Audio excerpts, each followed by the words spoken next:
হরে কৃষ্ণা, জয় শিল প্রভুপাদ। আজ বিজয়া একাদশীর মাহাত্ম্য নিয়ে চলে এসেছি। স্কন্দপুরাণে এই একাদশীর মাহাত্ম্য এইভাবে বর্ণিত রয়েছে যে মহারাজ যুধিষ্ঠির শ্রীকৃষ্ণকে বললেন, হে বাসুদেব, ফাল্গুন মাসের কৃষ্ণপক্ষের একাদশীর মাহাত্ম্য অনুগ্রহ করে আমাকে বলুন। শ্রীকৃষ্ণ বললেন, হে যুধিষ্ঠির, এই একাদশী বিজয়া একাদশী নামে পরিচিত। এই একাদশীর সম্পর্কে এক সময় দেবর্ষি নারদ স্বয়ম্ভু ব্রহ্মাকে জিজ্ঞেস করেছিলেন। তিনি এই প্রসঙ্গে যা বলেছিলেন তা আমি এখন তোমাকে বলছি। এই পবিত্র পাপ বিনাশকারী ব্রত মানুষকে জয় দান করে বলে বিজয়া নামে প্রসিদ্ধ।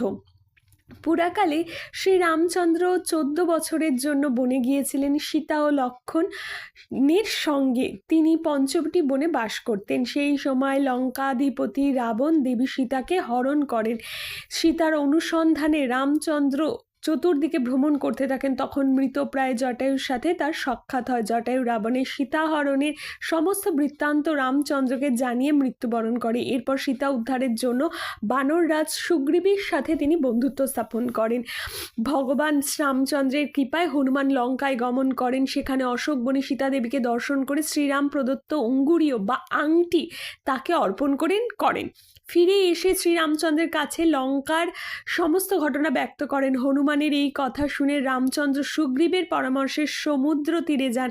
সেই দুস্তর সমুদ্র থেকে তিনি লক্ষ্মণকে বলেন, হে লক্ষ্মণ, কিভাবে এই অগাধ সমুদ্র পার হওয়া যায় তার কোনো উপায় খুঁজে পাচ্ছি না। উত্তরে লক্ষ্মণ বলেন, হে পুরুষোত্তম, সর্বজ্ঞাতা আদিদেব, আমি কি উপদেশ দেব? তবে বাগদালভ্য নামে এক মুনি এই দ্বীপে বাস করেন। এখান থেকে 4 মাইল দূরে তার আশ্রম। হে রাঘব, আপনি সেই প্রাচীন ঋষিশ্রেষ্ঠকে এর উপায় জিজ্ঞাসা করুন।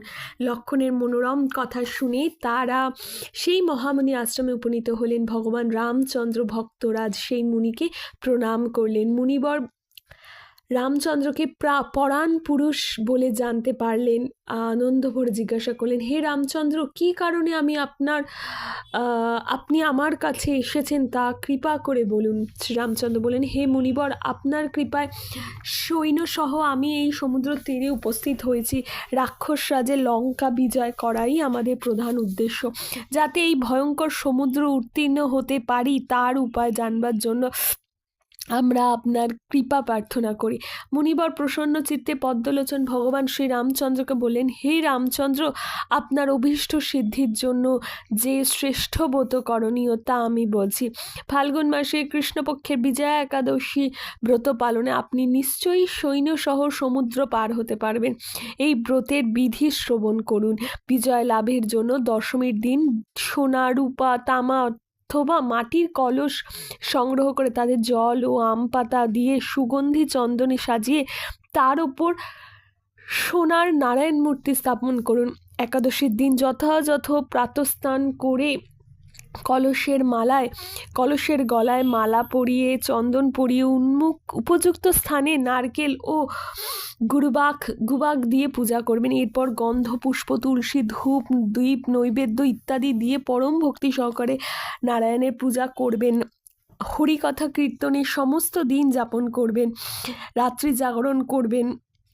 অখণ্ড প্রদীপ উজ্জ্বলিত করবেন। দ্বাদশের দিন সূর্যোদয়ের পরে সেই কলস বিসর্জনের জন্য কোনো নদী, সরোবর, জলাশয়ের কাছে বিধি অনুসারে পূজা করবেন এবং তা বিসর্জন দেবেন। তারপর ওই মূর্তি বেদজ্ঞ ব্রাহ্মণকে দ্বারা দান করবেন। এর ব্রত প্রভাবে নিশ্চয়ই আপনি বিজয় লাভ করবেন। ব্রহ্মা বলেন, হে নারদ, ঋষির কথা মতো অনুষ্ঠানের ফলে তিনি বিজয়ী হয়েছিলেন। সীতা প্রাপ্তি, লঙ্কা জয়, রাবণের বধের মাধ্যমে শ্রীরামচন্দ্র অতুল কীর্তি লাভ করেছিলেন। তাই যথাযথ বিধি সেই যে মানুষ এই ব্রত পালন করে তাদের এই জগতে জয়লাভ এবং পরজগতে অক্ষয় লাভ সুনিশ্চিত হবে। হে যুধিষ্ঠির, এই কারণেই বিজয়া একাদশী ব্রত পালন আবশ্যক।